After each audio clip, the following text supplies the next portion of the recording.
राधे श्याम। साथियों, बहुत सारे लोगों का मुझसे प्रश्न था कि ब्रह्मचर्य पालन करने के बाद कैसा लगता है, और कुछ लोगों का था कि लंबे समय ब्रह्मचर्य पालन करने के बाद कैसा लगता है। तो आपको बता दूं, ऐसा लगता है ना, मतलब एक तृप्ति रहती है, एक संतुष्टता रहती है, एक शांति रहती है। जब तक ब्रह्मचर्य का पालन नहीं होता तो व्यक्ति ना ऐसा खाली खाली सा रहता है, अंदर से खोखला सा महसूस होता है। और जब ब्रह्मचर्य पालन होने लगता है तो उस तरह से लगता है ना कि वो तृप्त है। जो व्यक्ति ब्रह्मचर्य का पालन नहीं करता है, वो 10 घंटे भी सोएगा ना तो फिर भी उसको लगेगा यार नींद अधूरी रहेगी। और ब्रह्मचर्य पालन करने के बाद अगर आप 5 घंटे भी सोएंगे ना तो ऐसा जागने के बाद लगे यार तृप्त हो गया। फिर क्या होता है, आप में सहन शक्ति आ जाती है, छोटी मोटी चीजें आप पर प्रभाव ही नहीं डालती हैं, मौसमी प्रभाव ही नहीं पड़ता है आप पे। आपकी जो स्मृति शक्ति रहती है ना वो बहुत बढ़ जाती है।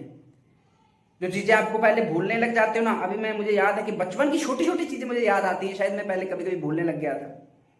उदाहरण के लिए आपको बताऊं, मैंने 3 साल पहले उत्तराखंड 4 धाम की यात्रा की थी और मैंने तब डायरी नहीं लिखी थी, लेकिन अब मैं डायरी लिख रहा हूं वो 3 साल पहले यात्रा की। और सच्ची कहता हूं, एक एक दिन को मैं याद करता हूं ना, उस डेट को, तो मुझे एक एक घटना याद आती है कि उसने मुझे पानी दिया था, उसने रास्ता बताया था, उसने मुझे ठगा था, उसने ऐसा हुआ था, बांझे हुआ था। एक एक चीज आप याद करके देख लीजिएगा। क्या आप पिछली कल क्या खाया था, आपको याद आता है क्या?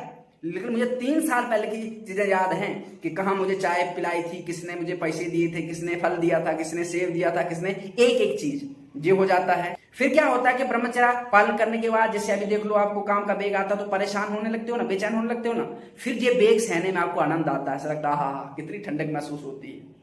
फिर आपका चिड़चिड़ापन जाने लगता है और फिर आपको ब्रह्मचर्य नाश करने की बात को ही सुनकर गुस्सा आने लगता है, यार अपनी ऊर्जा कहे बर्बाद करेंगे।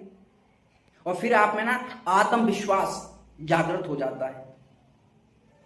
जैसे ब्रह्मचर्य पालन नहीं करोगे तो आपको लगे यार हम पढ़ाई तो कर रहे हैं, पता नहीं नौकरी लगेगी नहीं लगेगी, जे कर तो रहे पता नहीं होगा नहीं होगा। लेकिन जब ब्रह्मचर्य पालन करोगे ना तो आपको ऐसा लगेगा पक्का होगा, चाहे कुछ भी होगा लेकिन जी हो जाएगा पक्का होगा। और उसी निष्ठा के साथ आप मेहनत भी करोगे और पाचन तंत्र आदि जितनी भी समस्याएं रहती है वो सही हो जाती हैं।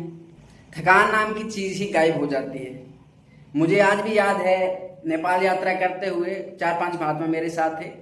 दिन भर मुझे 20-25 किलो बैग उठा के 30 किलो 40 किलो 50 किलोमीटर चलना है और फिर शाम को जाके सब लोगों के लिए भोजन प्रसाद बनाना है, उनको पवाना है, खुद पाना है, फिर भी मुझे थकान नहीं होती।